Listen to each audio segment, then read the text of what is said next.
అందరికీ నమస్తేనుల్లా welcome to MR media Telangana. This is రేఖ.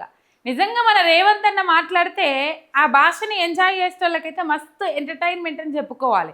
కానీ ఒక రాష్ట్రానికి ముఖ్యమంత్రి అయ్యుండి ఈ విధంగా మాట్లాడుతున్నాడేంది అని బాధపడాలి. రెండుంటాయి రేవంత్ అన్నలో. నిజంగా చెప్పాలంటే ఈయన ముఖ్యమంత్రి అని చెప్పుకునే పరిస్థితి ఉన్నది రేవంత్ అన్న మాట్లాడి. ఏ ఒక్క సభ కన్నా పోయి ప్రజల గురించి కానీ, రైతుల గురించి కానీ, ఇత్తమన్న హామీల గురించి కానీ, లేకపోతే నీళ్ళ గురించి కానీ, యూరియా తిప్పలు కానీ, రైతులు పడుతున్న బాధలు కానీ, నిరుద్యోగుల గురించి కానీ ఏ ఒక్క సభలనన్నా మాట్లాడిన పరిస్థితి సందర్భాలు కనబడాయి మనకు.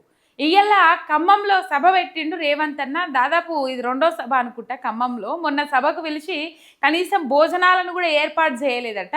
వాళ్ళు అక్కడికి వచ్చిన వాళ్ళు ఆవేదన వ్యక్తం చేసిండ్రు. రైతులకు యూరియా అయ్యే సాధన అయితే లేదు, రేవంత్ రెడ్డికి సభకు వచ్చిన వాళ్ళకు బుక్కడు బువ్వ పెట్టడం కూడా సాధన అయితే లేదు అని చెప్పేసి కూడా మాట్లాడిండ్రు. ఇలా 5 నిమిషాల వ్యవధిలో రేవంత్ రెడ్డి తన ఇజ్జతి తానే తీసుకున్నాడు. ఏ విధంగా తీసుకున్నాడో ఏం కథ మనం ఈ వీడియోలో మాట్లాడుకుందాము. మీరు ఒక్క సబ్స్క్రైబ్ చేయండి. మీ ఒక్క సబ్స్క్రైబ్ నాకు ఎంతో బలాన్ని ఇస్తుంది. చూస్తూ ఒక లైక్ కొట్టుర్రి, అట్లనే షేర్ కూడా కొట్టుర్రి. ఇక ముచ్చట్లకు పోతే రైతు ఆశీర్వాద సభ అని చెప్పేసి చెప్తాడు, ప్రజా ఆశీర్వాద సభ అని చెప్పేసి చెప్తాడు. ఇప్పుడు సభలు పెట్టాల్సిన అవసరం రేవంత్ రెడ్డికి ఏముందో నాకైతే ఏం అర్థమైతే లేదు.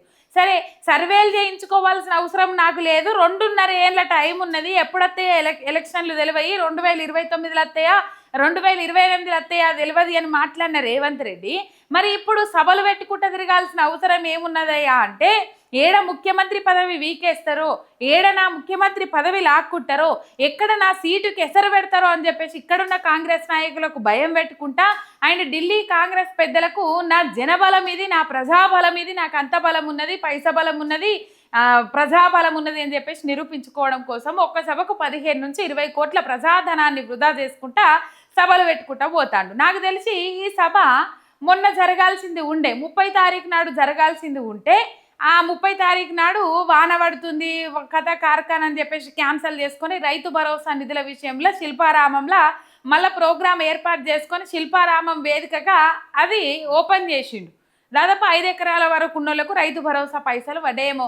ఇలా రేవంత్ రెడ్డి ఆ సభలో రైతు ఆశీర్వాద సభ అని చెప్పేసి ఈ ఒక్క తాపరు 9,000 కోట్ల రూపాయలు విడుదల చేసి మరి పోయిన తాప పైసలు ఏం చేసిండు? సిద్దిపేట పోయి ఆయిల్ పామ్ ఫ్యాక్టరీ దగ్గర రైతులకు 9,000 కోట్ల రూపాయలు 45 రోజులల్లా పంపిణీ చేస్తాము రైతు భరోసా కింద అని చెప్పేసి మాట్లాడిన రేవంత్ రెడ్డి కేవలం 2,400 కోట్ల రూపాయలు విడుదల చేసి మిగతా పైసలన్నీ ఏం చేసిండు?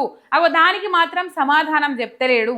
ఇది రైతు ఆశీర్వాద సభ అవుతుందట. రైతు ఆశీర్వాద సభ ఎప్పుడైతుంది రేవంత్ రెడ్డి అంటే, రైతులకు ఇప్పుడు పంటకు నీళ్ళు ఫస్ట్ కన్నెపల్లి పంప్ హౌస్ ఏదైతే ఉన్నదో కన్నెపల్లి పంప్ హౌస్ ద్వారా నీళ్లు లిఫ్ట్ చేసి ఆ రైతులకు నీళ్ళు ఇస్తే గప్పుడు రైతులు ఆశీర్వదిస్తారు. రైతులకు యూరియా తిప్పలు లేకుండా చెయ్యి, గప్పుడు రైతులు ఆశీర్వదిస్తారు. రైతులకు season to season Rythu Bharosa పైసలు ఇయ్యి, గప్పుడు రైతులు ఆశీర్వదిస్తారు. రైతులకు 24 గంటల కరెంటు ఉచిత కరెంటు సప్లై చేయి, పంపిణీ చేయి, గప్పుడు రైతులు ఆశీర్వదిస్తారు. రైతులకు పండించిన పంట ఏదైతే ఉన్నదో మద్దతు ధరతోని వితిన్ పోసిన 7 days లోపట కొని పైసలై గప్పుడు ఆశీర్వదిస్తారు. రేవంత్ రెడ్డి కడుపు సల్లగుండా అంటారు. కానీ ఇన్ని విధాల రైతులను నువ్వు ఇబ్బంది పెట్టుకుంటా పంటలు ఎండిపోతాయి అని చెప్పినా కూడా కన్నెపల్లి పంప్ హౌస్లు ఆన్ చేయకుండా మోటార్లతో నీళ్లు లిఫ్ట్ చేయకుండా ఇలా రైతుల పంటలు ఎండ పెడతాం, తాగేదందుకు నీళ్లు లేకుండా చేస్తామంటే రైతులు ఎత్తేడు దోషిలా మను పోస్తారు. తాగునీళ్ళకు తిప్పల పెట్టోళ్ళు శాపనార్థాలు పెడతారు తప్ప నీకు ఆశీర్వాదాలు ఉండయి. అవే నువ్వు ఆశీర్వాదాల కింద మలుచుకొని యాద్ చేసుకుంటున్నావేమో తెలియదు రేవంత్ అన్న. ఇది మాత్రము పక్కా. రైట్ పోయిండా ఖమ్మం సభ వేయిండా. ఖమ్మం సభ వేయిన కాడ కూడా మళ్ళీ హరీష్ రావును కేటీఆర్ను ఇదే పాట పాడిందే పాట. అక్కడికి వచ్చే జనం వేరు, ఇక్కడికి వచ్చే జనం వేరు అనుకుంటుండో ఏమో రేవంత్ రెడ్డి. కానీ మొత్తం మీద ఆ సభకి ఎంత పాటి మంది వచ్చిండ్రు, ఒక సభకు పోతా బస్సులు ఎట్లా ఖాళీగా పోతున్నాయి అనేది ఒకసారి మనం చూద్దాం. పెద్ద ఎత్తున సభ పెట్టిండట, బట్టి విక్రమార్కను మెచ్చుకున్నాడు రేవంత్ రెడ్డి. కానీ ఒకసారి ఈ బస్సులు చూడుండ్రి, ఇవి చాలా పొడుగున్నాయి.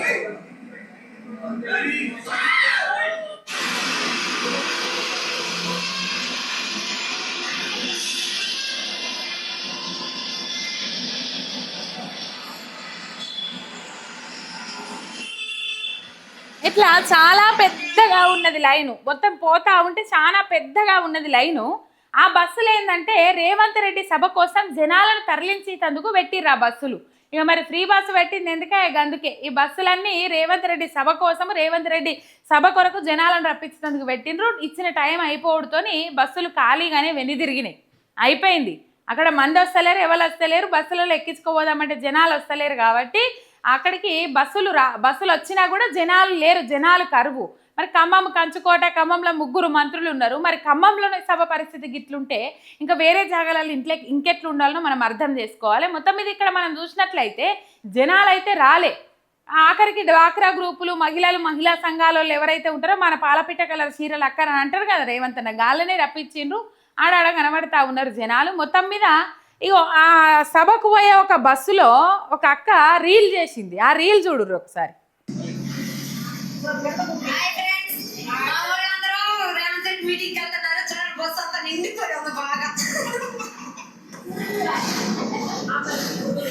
మా వాళ్ళందరూ రేవంత్ రెడ్డి సభకి వెళ్తా ఉన్నారు, బస్ అంతా నిండిపోయి ఉంది బాగా అని చెప్పేసి.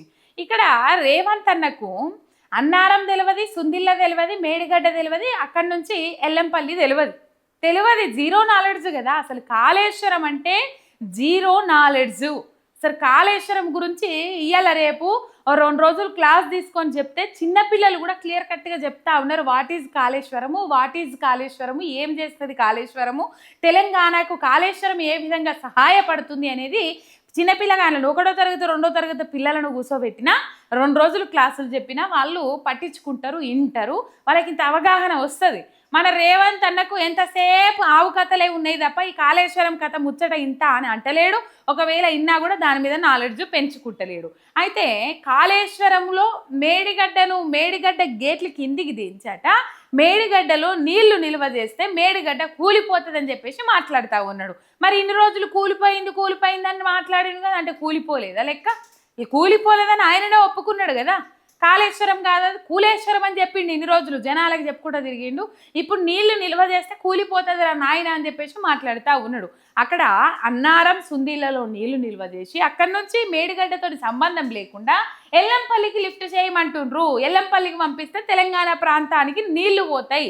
ఆ మేడిగడ్డలో నీళ్ళు ఎవరు నిల్వ చేయమన్నారు నిన్ను? తలకాయ ఉన్న వాళ్ళకి ఎవరికైనా అర్థమవుతుంది. నిజంగానే రేవంత్ అన్నకు తలకాయ లేదేమో అని అనిపిస్తూ ఉన్నది. మాజీ మంత్రి హరీష్ రావు అన్నట్టు తలకాయ లేదేమో అనిపిస్తూ ఉన్నది. ఏమైనా నా ఎత్తుతో నీకేం పని, నా ఎత్తు గురించి ఎందుకు మాట్లాడుతావు? ఇక్కడ ప్రజలకేమైనా మంచి చేయని మాట్లాడి హరీష్ రావు గారు ఎన్నిసార్లు రేవంత్ రెడ్డి గారికి కౌంటర్ ఇచ్చినా రేవంత్ రెడ్డి ఆ పదం అయితే ఇడిచిపెడతలేడు. ఎందుకో మరి హరీష్ అన్న కలలకు వస్తూ ఉన్నట్టున్నాడు. రేవంత్ అన్నకు కలలకు వచ్చి నేను ఇంత పెద్దగా పెరిగినా ఆ కథ ఈ కథ అంటుండా ఏంది నాకు అర్థమైతలేదు. ఏమైనా రేవంత్ అన్నకు హరీష్ అన్న హెత్తే కలలకు వచ్చి, హరీష్ అన్న హైటే కలలకు వచ్చి కలవర పెడుతుంది, బాధ అనిపిస్తూ ఉన్నది. ఎప్పుడో చెప్పిర్రు మేము చేసే పనులు ఎత్తుకున్నాయి, మేము ఎత్తుకుండొచ్చు కానీ మేము చేసే పనులు కూడా ఎత్తుకున్నాయి. రేవంత్ రెడ్డి నువ్వు చేసే పనులు కురసగానే ఉన్నాయి, నువ్వు కూడా కురసగానే ఉన్నావు అని అనడానికి రాదా? కానీ నేను అనలేను అని చెప్పేసి కూడా మాట్లాడిండ్రు. అలా సంస్కారాన్ని తీసుకొని అయినా రేవంత్ రెడ్డి ఈ పదం వాడకపోతే బాగుంటుందని చెప్పేసి చాలా మంది మాట్లాడుకుంటా ఉన్నారు. రేవంత్ రెడ్డి సభలకు వచ్చాడంటే జనాలు భయపడి చచ్చిపోయే కథ వచ్చింది. ఎందుకంటే గిసోటి మాటలు మాట్లాడతాడు. చిన్నపిల్లగాళ్ళను టీవీల మీదకి వెళ్ళి గుంజుకపోతారట అవ్వయ్యలు. ఇక అది వేరు ముచ్చట, అది పక్కకు పెడితే పాపము మన రేవంత్ అన్నకు ఇగో ఇప్పుడు చెప్పిన కదా నేను మేడిగడ్డల నీళ్లు నింపండి, కన్నెపల్లి ఎత్తండి. అరే బుర్రత కూడా ఒకవేళ మేడిగడ్డల గేట్లు దించి నీళ్లు నిలబడితే మేడిగడ్డ ఇప్పటికే కుంగిపోయింది. రేపు 3 ఏళ్ళు టైం వేస్ట్ చేతివి, నువ్వు మేడిగడ్డని రిపేర్ చేయకపోతే వాళ్ళు లిఫ్ట్ చేసి ఎత్తిపోయి నిల్వ ఉంచుమన్నది అన్నారం సుందిళ్ళకి నీళ్లు తీసుకుంటే దాని నుంచి ఎల్లంపల్లికి చేయొచ్చు, పంపిణీ చేయొచ్చు అని చెప్పేసి. గింత బుర్ర లేకపోతే ఎట్లా రేవంత్ అన్న, గింత ఆలోచన లేకపోతే ఎట్లా? మేడిగడ్డల నీళ్లు నిల్వ చేయమన్నారా, అన్నారం సుందిళ్ళ నీళ్లు నిల్వ చేయమన్నారా? ఇంకా మానవ ఈటెల రాజేందర్ బీజేపీ పార్టీ నుంచి ఈటెల రాజేందర్ కూడా చెప్తా ఉన్నారు, రేవంత్ రెడ్డి నీ ఆలోచన వేస్ట్, నీ ఆలోచన చెత్త ఆలోచన, నీ అంత దుర్మార్గులు లేడని చెప్పేసి మాట్లాడుతూ ఉన్నారు. ఇక్కడ రాష్ట్ర ప్రయోజనాలు ఇంపార్టెంట్ నాయన. రాష్ట్రానికి నీళ్లు కావాలంటే మేడిగడ్డల నీళ్లు నిల్వ చేయమన్నారు. మేడిగడ్డను రిపేర్ చేయకపోతేవి నువ్వు. ఆ 2 పిల్లర్లు కుంగిన వాటిని రిపేర్ చేయమంటే ఆలోచన లేకుండా వ్యవహరిస్తూ ఉన్నావు. నీ హక్కు, నీ స్వార్థం కోసం, కేసీఆర్ మీద పగ సాధింపు కోసం అండ్ నీ బాబుకు నీళ్ళు ఇవ్వడం కోసము నువ్వు ఇలా చేస్తలేవు. మేడిగడ్డ కాదు, సుందిల్లా అన్నారం దగ్గర నిల్వ చేయమంటారు. లేకపోతే భద్రాచలం రాముడే ఉంటారా? 44 ఊర్లు ఖమ్మం జిల్లా అయిపోయి కొట్టుకుపోతే దుర్మార్గుడా. ఏం ప్రస్టేషన్ ఇది. మేడిగడ్డ నింపాలి, భద్రాచలం కొట్టుకుపోయేటట్టు చెయ్యాలని అని అడిగితే మొన్ననే కదా కౌంటర్ ఇచ్చిండ్రు. ఊర్లో పూలు కొట్టుకుపోవాలంటే ఒక్కసారి 250 టీఎంసీల నీళ్లు విడుదలైతే ఊళ్ళ కూళ్ళు కొట్టుకపోతాయి. 7-8 టీఎంసీలు అన్నారం సుందిళ్లలో నిల్వ ఉండేటివి. నీళ్ళు ఎత్తిపోయి అంటే లేని కుంటి సాకులు చెప్పుకుంటా ఇట్లా ఫ్రస్ట్రేషన్ అంతా బయట పెట్టుకుంటా ఇప్పుడు కాళేశ్వరం బాగుంది అంటే కేసీఆర్కి పేరు పోతుంది. నేను మాట్లాడిన అన్ని అబద్ధాలని చెప్పేసి జనాలకు తెలిసిపోతుంది. ఇది ఇట్లున్నదా? ఇది ఇట్లున్న తర్వాత ఇప్పుడు నేను ఇంకోటి మీకు చూపెడతా అనుకున్నా. రైట్, దీనికంటే ముందు మనం ఇంకో వీడియో చూసుకోవాలి. ఆ వీడియో ఏందయ్యా అంటే ఇది ఎలక్షన్ల గురించి రేవంత్ రెడ్డి మాట్లాడిండు. 5 నిమిషాల తర్వాత మళ్ళీ రేవంత్ రెడ్డి మళ్ళీ ఏం మాట్లాడతాడో అది కూడా చూపెడతాను నేను. ఎలక్షన్ల గురించి రేవంత్ రెడ్డి మాట్లాడిండు. ఎన్ని నియోజకవర్గాలు అయితే ఎన్ని నియోజకవర్గాలకు ఓట్లు అయితే ఎన్ని నియోజకవర్గాలకు అదవుతుంది అని చెప్పేసి ఎన్ని స్థానాలలో కాంగ్రెస్ పార్టీ గెలుస్తుందని రేవంత్ రెడ్డి చెప్పిండు. ఒకసారి విను. చెప్పు. రాబోయే ఎన్నికలు 2029 డిసెంబర్ లో జరగవు, 2028 డిసెంబర్ లో జరగవు, 2029 మే జూన్ మాసంలో మన శాసనసభ ఎన్నికలు జరుగుతాయి. తెలంగాణ రాష్ట్రంలో ఉన్న 17 పార్లమెంటు సీట్లు 26 పార్లమెంట్లుగా మారుతాయి. 119 ఉన్న శాసనసభ నియోజకవర్గాలు 182కు పెరుగుతాయి. ఈ రోజు చెప్తున్నా 182 శాసనసభ నియోజకవర్గాలలో 117 సీట్ల పైన గెలిచి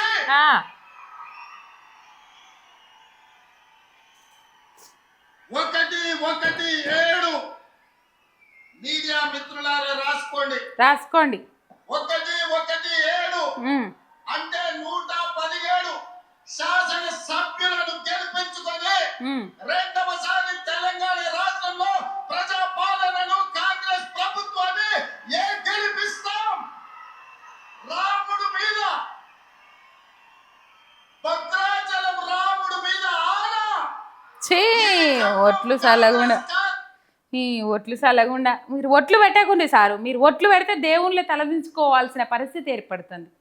ఏడవోతే ఆ దేవుని మీద ఒట్టు పెడతావు నువ్వు. అందుకే రాష్ట్రానికి ఇట్లా ఇబ్బందికరమైన పరిస్థితులు ఏర్పడుతున్నాయేమో. ఏ దేవుడు దగ్గర పోతే ఆ దేవుడి మీద ఒట్టు పెడతాడు. 2 లక్షల ఏకకాల రుణమాఫీ చేస్తా 15 ఆగస్టు లోపు అని చెప్పేసి తెలంగాణలో ఉన్న అన్ని దేవుళ్ళ మీద ఒట్టు పెట్టిండు. 15 ఆగస్టు కాదు కదా, ఇంకా రుణమాఫీ కాని రైతులు ఎంతోమంది ఉన్నారు. అది గొప్పలు చెప్పుకుంటుండు. ఆ సభలో పోయి 60,000 ఉద్యోగాలు ఇచ్చినామని చెప్పేసి ఈ సభలని గొప్పలు చెప్పుకుంటుండు. ఓ దిక్కు నిరుద్యోగులు రోడ్డెక్కి ధర్నాలు చేస్తా అంటే ఈయన ఏమంటుండు, భద్రాద్రి రాముని మీద ఒట్టు 117 స్థానాలతోని మళ్ళీ కాంగ్రెస్ పార్టీ అధికారంలోకి వస్తుంది తెలంగాణ రాష్ట్రంలో అని చెప్పేసి ఈయన జోస్యం చెప్తుండు.